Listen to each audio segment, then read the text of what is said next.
Asigaye nkunda kurya ikintu cyitwa ijambo gusumba kurya inyama. Ubu nawe asigaye mvuga ururimi rutumvikana, ndabona ibitabonekana, numva ibitumvikana. Ndi umuntu w'indani. Hari igihe numva amavuta ntembamo cyangwa nkumva umuriro indani. Hari igihe numva ijwi rimbwira ngo uri umwami, ngo uri umutunzi. Ntige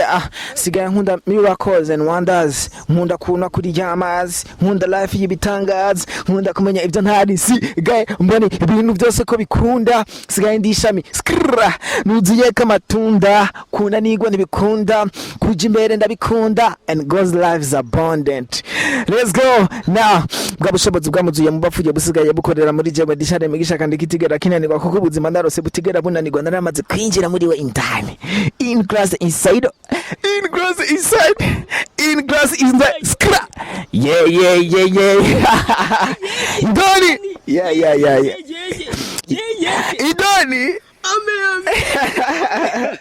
Yeah. Yeah.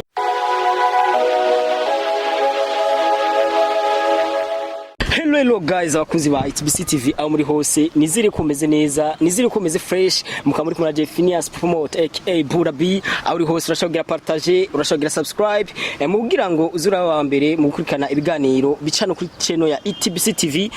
Ino musi ndakuzaniye umwe mu baririmbyi babikora neza muri industry ya 257, nimwe mu baririmbyi basanzwe bakora umudiho wa gospel, bamwita QUELOS Upendo. Ndazi uriko dukana uno mwanya wamaze kumukapta. Vite. Yeah, fresh son. Yeah. My name is Q Baba, the son of the living God, Mr. By the way, nkora umudiho wa rap. Umugabo muri, message ntangani ari gospel. Umugabo the style the mudiho ni hip hop. Yeah. QUELOS Upendo, hari abantu benshi bariko dukana uno mwanya bifuza kumenya QUELOS Upendo mbega yinjiye gute mu muziki, yatanguye ryari, mbega byari bimeze gute ukicinjira muri career yawe y'umuziki? Ivyo bishikira abantu bose babinjiye ahantu intango ya migoye si mu muziki gusa, muri business, mu ishure, mu biki. Nkuko nokubaza ati umunsi wa mbere uza kwiga muri maternelle tagenze gute, it's hard. Mugabo nibaza yuko ikintu gikomeye mu buzima gusumba ibindi ni experience, parce que experience iraruhura. Ibintu bimaze kubikora kenshi bigacika habitude, haragera igihe ukamenyera.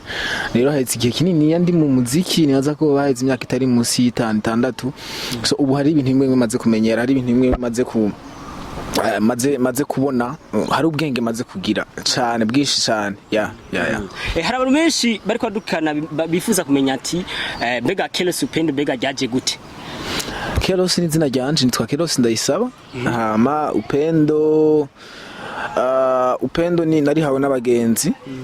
banje info izina. By the way, namamvuga ibintu izina ndakunda kuvuga yuko izina mu bisanzwe izina ntibire kuriwe ko umuntu yiha izina. Nico kintu abantu benshi bihendako. A realite uratse ko umuntu atari we yihamagara, so izina ntibikenewe kugiha. Mu bisanzwe izina nabandi bantu bari hirya no hino bakuraba hama bakavuga. So je mu ijambo ry'Imana niho ryavuye QUELOS Upendo, kubera ndibuka nkiri muto ico gihe nkitangura kuririmba, ntaratangura nari kwishuri, naravuga gutuma mu groupe biblique. Then ikintu naguma mvuga misi yose nabandi ko nigisha urukundo rw'Imana. Nibaza yuko ari cyo kintu cambere cyanyinspiye gushika no munsi, nico kintu cambere jewe kimente na kingumiza mu gakiza, ni gihe ndavye urukundo rw'Imana. Nuvumenga ndakeneye gureponda kugo rukundo rwayo. So ivyo bintu nivyo naguma nigisha, sinahaga kuvyigisha n'ubu sindaheza. Nibaza ko ari byo nzova ngaha mu isi ndiko ndavuga, ndiko ndagerageza kwereka abantu urukundo rw'Imana. Hasharagira igihe abantu banyita Upendo, baravuga ati wewe ibi kubera bivanye n'ivyo bintu binyeteresa binyaspira, baravuga ati wewe uri Upendo. Hari abantu benshi bifuza kumenya QUELOS Upendo mbega ari mu mudiho wahe, kuko bageje kuraba ujya mudiho uririmba, uraririmba rap mu bijyanye na gospel, ariko rero barifuza kumenya ati mbega ni kuri QUELOS Upendo gutora kurimba rap atigeze aja ayibongoze, niko benshi byavyita. Kuri QUELOS Upendo gutora kurimba rap muri gospel. Je ndashoboye ibintu umuziki, hari ibintu byinshi maze kwitora ko nshoboye. By the way, je ndumwanditsi wa R&B mwiza cyane. Umuntu arimenya, umuntu niwe yimenya, umuntu antwa nawe uza kumpaririza kubera nije nizi gusumba abandi. Je ndumwanditsi wa R&B mwiza, je ndumuragamani mwiza. Apana n'umwanditsi gusa, ndashobora no kuririmba raga neza. Hama mugabo I'm feeling somehow good iyo ndiko ndarapa sinzi urabona hari umuntu ashaka kuba afise imikino myinshi amatala menshi atandukanye muga akavuga ati nubwo mfise amatala hariho hamwe ariho ndi numva ndi ndyohewe gusumba handi tuvuga akumva ati aha hantu ndahari niho numva norohewe gusumba abandi bino ndiko ndabikora nivyo numva binyoroheye gusumba ibindi mu vyerekeye kuririmba umuziki noshobora n'ibindi bintu byose noshobora no guhibongoza mugabo igihe ndiko ndarapa then I'm leaving then aho ivyo bintu ndiko ndakora na jewe ubwanje ndumva ndi proud na jewe nyene numva nishimiye kwiyumva yuko ari jewe ndiko ndabigira ibindi no biririmba abandi bantu bakavyapressya mugabo jewe nkumva yuko hari ahantu ntashitse mugabo rap yo ndiko ndayigira nubwo abantu batovyapressya jewe ndumva yuko nabayeho ubuzima bwanje hari benshi bifuza kuko ukicinja muri music warinjiye mu ndirimbo indani kandi niyo yatumye abantu benshi bakumenya barifuza waririmbira akantu gatoya gusa twende basi by the way je indirimbo indani si yatumye abantu bamenya jewe indirimbo ya mbere natanguye gukora yatumye abantu bamenya yitwa i Burundi gusa ibintu byashitse abantu ntibigeze bamenya exactement umuntu ayiririmbye nabanje ko ari yo ndirimbo kwanza yatushije ahantu henshi gusumba kuko no munsi ijya damope ahantu henshi ivugijwe abantu barayibona abantu benshi barayiza abantu benshi barayibonye yaciye kuri TNB kenshi gashoboka n'ubu ni indirimbo ica ku mwanya munini so yaciye ku radio menshi ashoboka niyo ndirimbo jewe yanje ya mbere yatanguye gushika kure yatanguye kuntera intege naratsitaye kumva igikorwa canje cashitse kure gusumba jewe ari gihe biba mugabo somehow nivyo umuvyeyi abashaka yuko ikintu yavyaye gishika kure gusumba I mean ikintu cansitaje suko igikorwa canje cashitse kure gusumba jewe ahubwo nuko abantu bacitiriye abandi ijya ndirimbo ni naka sino niyo ndirimbo yanje ya mbere yashitse kure hama nibaza yuko ikurikira ari indani of course kuko nibaza igihe ndirimba indani then abantu barumvise umuntu ashobora kuririmba trap music mu rurimi rw'ikirundi kuko bavuga yuko ikirundi kigoye kurapamo uzovyumva abantu benshi babivuga by the way je sindabishigikiye ikirundi ni go rurimi rwa mbere ruryoshe kurapamo mugabo ururimi rwose ushaka kurapamo ifo kuba family ifo ko urugira umugenzi nyene ugo rurimi ivyo bintu ugo rurimi uruvuge kenshi rwandike kenshi ugira iki so nibaza ko ariho musi wa mbere abantu babumvise umuntu ari kararapa neza muri trap music mu kirundi kandi atanga flow nziza atanga message nziza atanga iki abantu baca barakunda indirimbo bayikunze naje savye niteze man ariko nubwo ari ndani ariko si yo gusa nibaza yuko umuntu umwe wese afite indirimbo imwe yakumenyeye ko canke yagukundiye ko indirimbo zanje zose je mfata yuko ziri très important abantu batazi indani basavye ko no ibaririmbira vuga ngo ntundonderere kure mu bandi kukubona indani naravanganye nawe naratakaye sinkiro umuntu ubwo singikunda bimena kunda sigaye nkunda ibyo indani sigaye numva ibyo batumva sigaye mbonesha amaso indani sigaye ntebwoba ibyo mvuze biraba sigaye nkunda kurya ikintu cy'ijambo gusumba kurya inyama ubu nawe sigaye mvuga ururimi rutumvikana ndabona ibitabonekana numva ibitumvikana ndi umuntu w'indani hari igihe numva amavuta ntembamo cyangwa nkumva umuriro indani hari igihe numva ijwi rimbwira ngo uri umwami ngo uri umutunzi ntige sigaye nkunda miracles and wonders nkunda kuna kurya amazi nkunda life y'ibitangaza nkunda kumenya ibyo ntari sigaye mbone ibintu byose ko bikunda sigaye ndishami nuziye kamatunda kuna nigwa nibikunda kuja imbere ndabikunda and God's life is abundant. Let's go now. Bwabushobozi bwamuzuye mu bafuye busigaye bukorera muri jewe dishare migisha kandi kitigera kinanirwa kuko ubuzima ndarose butigera bunanirwa naramaze kwinjira muri we indani in class inside skra idoni idoni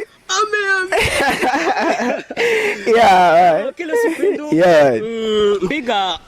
nta muntu araboneka amaze kuvuga ati mbo je namaze kwakira gakiza abivanye n'ubutumwa KELOS upendo y'amadoye mu ndirimbo benshi cyane iyo badahari mba narabihevye benshi kubera ubu ni mwaye imwe mvuga mu butumwa ariko ndashobora no kuvuga ubutumwa ndiko ndigisha noshobora kuvuga ubutumwa ndi mwibarabara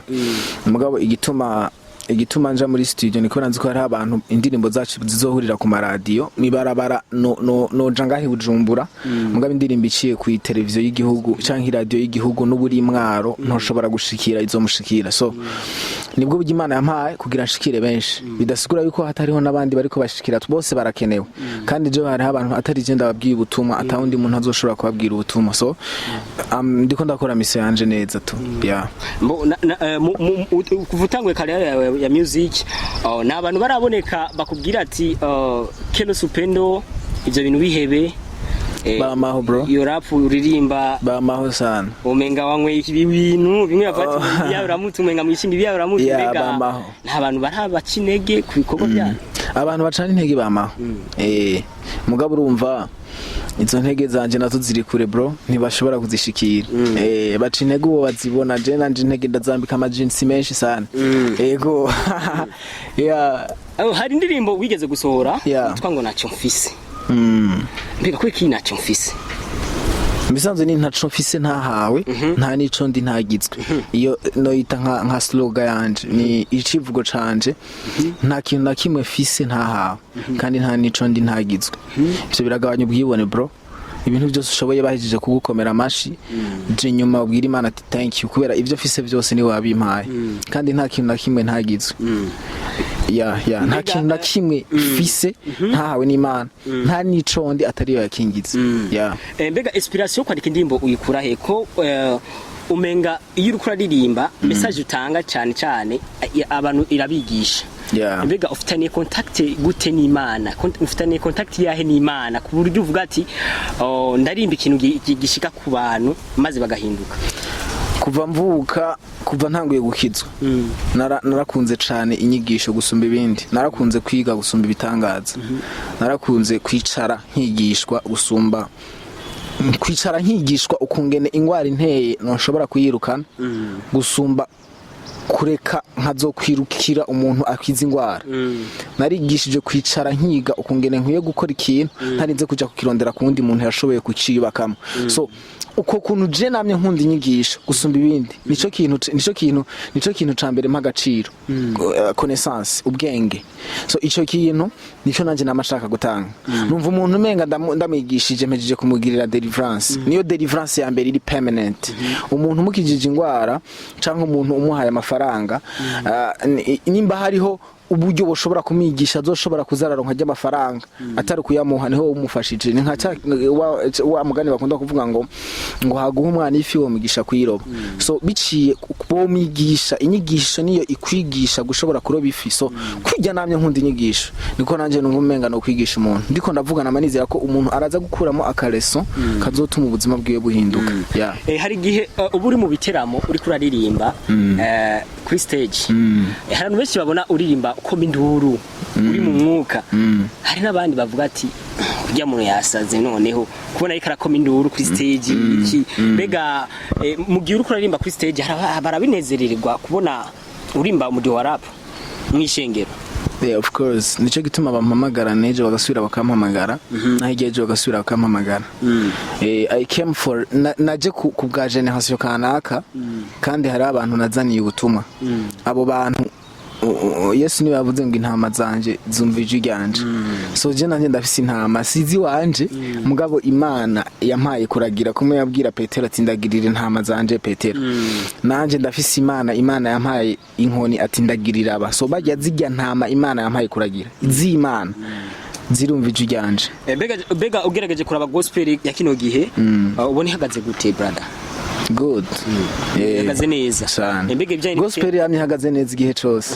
si kino gihe gusa imyaka yose tutaranavuka gospel barayikengera ugasanga imbere no kuvuga ryari mbo tudeka duhereza 2016 kugenda gushika 2018 kijya gihe bavuga yuko umuziki wa gospel udahabwa agaciro cyane hano mu gihugu cy'u Burundi nivyo bavuga mugasiko vyari biri surazi gituma kubera muri kijya gihe nyene umuririmbyi wa gospel akoze teramo gushika none munsi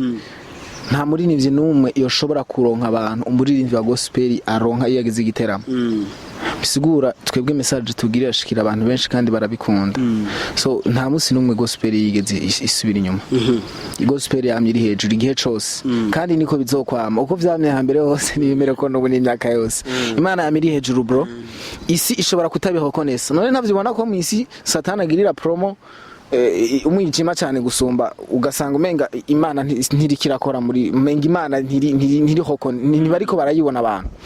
mugabo Imana ni iganje it doesn't matter ibintu twaba turiko turabona around Imana ni iganje kujya nyene niko Imana ikora ntibisigura ko indirimbo wayumvise ku ma studio yose ngo nibisigura yuko ngo kubera waciye ku ma studio atanu umva indirimbo itari ya gospel ngo gospel yasubiye inyuma ntiyo subira inyuma bro kubera bajya nyene bariko barazivuza hajya muri studio bashitse muhira barushe bakomerekeje mu mutima bagize iki baraza gukenera kumviriza indirimbo ya gospel indirimbo ya profane some of them zimwe muri zijya ndirimbo ntizoremesha umuntu ntizofasha umuntu ntizokiza umuntu twe tutanga indirimbo ziri mu muti yeah so uwo muti abantu bose barawukeneye n'umuntu yo kwigirisha gute arawukeneye yeah na musi numwe urahura n'umuntu akakubwira ati Kelos Bendo bivanye nuko office man kaze cyane kubona waragiye muri gospel bivemwe kuko wewe gospel ni bukwiye na musi numwe barakubwira ati tuyaje kuraba style uririmba basha kuri uja muri sekira ivyo vyamaho mugabo uheze ukavyakira gute jewe ivyo cyanibuka Yesu umugani yaciye yavuze ngo hariho umuntu yaciye mu itongo asagundura ko mu iryo tongo riri mu butunzi acaragenda aragurisha ivyo byose n'andi matongo kugira aza gura iryo tongo kubera abonye imaragarita y'agaciro so jewe ndafise itongo nabonye ririmo inzahabu iryo tongo ni gospel naragurishije ibindi bintu byose mfise naragurishije andi maide ukundi gushaka n'ibintu ukundi gukunda ibindi bintu kugira nze nguri iryo tongo ririmo iyo nzahabu kubw'ivyo iryo tongo ryari mu nzahabu Yesu yari karavuga peut-être ntiryamera nk'ayandi matongo ivyatsi kuko ahantu hari inzahabu abantu bazi ibintu by'isi bavuga yuko ahantu hari inzahabu hatamera neza so aho hantu peut-être ko izo nzahabu zari zihari jewe ndahari abantu bashobora kumfata nk'ikigugu kubera avuga ati none aho hantu haguze gute n'ibigori bitazomera neza mugabo bro inzahabu zirimo zisumba ibigori bareke bagira ibigori bareke bagira iki mugabo je ndindira inzahabu bro Kelos Bendo inspiration ikura he kugira ngo wicare wandike indirimbo nziza Bible the Holy Spirit hama mwishengero kweri ndahakura inspiration cyane umuvuga butuma ari karigisha ijambo ry'Imana jewe ndaricakira mu buryo bw'indirimbo ashaka kuvuga ati dusome ati mwari mubizi yuko Yohana ari we wenyene yivugiye yuko Yesu muri Yohana niho handitse ngo wa mwigisha Yesu yakunda gusumba abandi nta wundi muntu yavyanditse Petero ntavyanditse na Luka ntavyanditse muga Yohana wenyene yariyemeye he was proud aravuga ati hey je Imana yakunda cyane gusumba abandi aravyandikira inshuro nyinshi cyane avuga bwa bundi biremerewe ko mu bwami bw'Imana umuntu ashobora kwiapproprier ikintu akaciha avuga ati now come on je muhungu wa mbere Imana ikunda sinishimye abo bigiye ibintu ariko baravuga kandi ivyo bintu mpejeje kubicakira muri ubwo buryo ndabirimba mu yindi ndirimbo ariko Imana ifise ukungene ikunda abantu ifise ukuntu ikunda abantu bose mugumwe wese imukunda d'une façon spéciale nkukumenga niwe wenyene nkukumenga nta wundi muntu afate urazi gituma misi abagore canke abagabo bahora banka ko bavangana nikwera ababizi yuko ujya mugabo wanje niyagenda mu bandi bagore bijya bintu yahora amasinzosubira kubironka wigarashare turaza kubisangira n'undi muntu nimba yahora ampa urukundo rungana na 100% tuzaza kubisangira n'undi muntu atware 50 kandi uwo muntu haru deserving sishaka ko ntwara ibintu vyanje ni droit yanje yuko ntwara 100% ni jewe nayimuhisemo ni je yahisemo kandi nivyo birababaje umuntu nafise yo capacity yo gushobora gutanga 100 akongera agatanga n'ahandi 100 Imana rero ni kwimeze Imana iri muri wewe muri fullness yuzuye iri no muri jewe yuzuye Imana yideprashije ivuye ahandi kaja ahandi isigara hahandi igiye n'ahandi si cyo kimwe n'abantu bo muri ino si uvuye ngaha twicaye ukagenda ahandi ahantu hasigara mugi Imana iri hose amemta ihagurutse niumva ngo Imana iri ngaha nibizosigura ko ari ahantu ivuye nahaje mwari muri no yariri tu vois so jewe ubwo bumenyi bwinshi nza ndakura mu ishengero n'ibiki n'ibindi buma inspiration cyangwa mu ijambo ry'Imana nicaye ndi mu nzu jenyene bima inspiration nkubumenga I have something ndafise ikintu ngiye kuzokwigisha abantu swat nubwo umuntu atoronka amahirwe yo kumvira izindi ndirimbo yanje kubera atayikunda cyangwa adakunda ya style ya rap it doesn't matter wowe nk'umujournalist wampamagaye kubera rap ni wampamagaye kubera nzi kuvuga amajambo y'Imana wampamagaye kubera rap so ujya ni inyore bijya muga tuzoburira kuri micro azokumva ijwi ryanje avuga ati I'm interested yeah mbega Kelos Upendo uri mu muhira mbega bimeze gute abavyeyi bawe baravyishimira kubona uri mba gospel je ndi muhira sindi muririmbye cisha bugufi je ndi muhira ndi umwana w'umuhira I'm so funny nibaza yuko abantu tubana babugira ikibazo bamaze igihe batambona nivyo nibaza kuko turatwenga turayaga n'abakozi urumva turacokozanya nije muntu jenyene ngira ashobora n'umukozi kubahuka akambira ibintu hamwe ndavuga ati we ntumenyere peti kubera Jean twaramaze naramweretse ko turabajama naramweretse ko tugize iki na ndi muhira ndundi muntu ntari ibi byo kuri micro ntari natahuye yuko burya nariko ndavuga nta nakintu nakimwe turi tuta igite n'umuntu atora umuntu from nothing ataharashika mugasetara akamuduza muga mu Burundi they are waiting for waduze hama mu profit nta promoter hari aba profiteri baratandukanye n'aba promoter uwo nemera ko ari mu promoter n'umuntu ashobora gutora umupeti ase talent atakinarashikako ngabo tiyo ngoma ndakubake akemera akagushiramo ingufu ziwe zose n'umwanya n'amahera n'ibiki akemera Kelos Upendo amazi yazindutse ageze kure nakaye kajamusha kugira abakunzi ba ETBC-TV no mwanya yego je namafise ijambo rimwe iyo umuntu ambiye mvuga ijambo rya nyuma namafise ijambo rimwe mvuga namambwira abantu ko ndabakunda kubera jewe iyo urukundo iyo numvise urukundo ngira nico gituma nitwa Upendo iyo numvise urukundo numva ibindi bintu byose bisigaye kurasoma Bibiliya ariko iravuga ibintu by'urukundo iravuga ko urukundo rutipfuriza inabi urukundo rwipfuriza kundi umuntu atera imbere nariko babwira ati ndabipfuje ko batera imbere bagira umunsi mwiza amagara ibiki mugabo anje mvuze ko ndabakunda ubwo rukundo nyene ivyo bindi byose biratekeyemo so I love you guys Imana ishishikare kubahezagira yego nanje kandi murankunda gusanga he imbuga zawe Jenny fise ubunye sigaye fise amantuze ama platforms nka menshi cyane ama streams fise anyari ama YouTube Instagram Twitter nibaza yuko muri uyu mwanya ndiko ndakoresha ibintu byose ni Kelos Upendo Q cyangwa KELOS Upendo yeah abakuzi ba ETBC-TV mwari kumwe na Jeff Finance promoter BURUNDI umutumire yari Kelos Upendo aho uri hose hari kibazo by the way ndakubaza ikibazo nawe qu'est-ce que tu entends utahuri ki uvuze promoter iyo mukuri kimora muyita promoter ni uvuze ko uri umupromoter ushatse kuvuga kuri iki jare mvuze ngo ndi umupromoter musanzwe majeje guteza imbere umuziki w'u Burundi muri rusange narabiye guteza imbere wa muntu akiri hasi wewe mu guteza imbere umuziki w'u Burundi uri gukora iki mbo jewe niko neze guteza imbere umuziki w'u Burundi cyo niko ndakora nuko niko ndateza imbere domaine zose bamwe bakiri hasi wa wundi akiri hasi ataramenyekana kugira ngo ndamuduze je mu bisanzwe guteza imbere umuziki w'u Burundi nezibere za domaine zose ziri muri industry haba muri vya gospel haba muri rimvyo wa sekira arimba mudi wa zibavuga ngo nizisi jare ibintu byose biri muri industry buja flavor ndahiteza imbere urabona zo ndabira ngo ijya nino ubona zo bivamo yeah izimana thank you nariko ndagucegoza by the way courage man courage no hama ndabashimiye cyane abakuzi ba ETBC-TV murashobora kubandanya mugira subscribe mugira partager twari kumwe na Kelos Upendo ama ndabashimiye cyane gose thank you sir ciao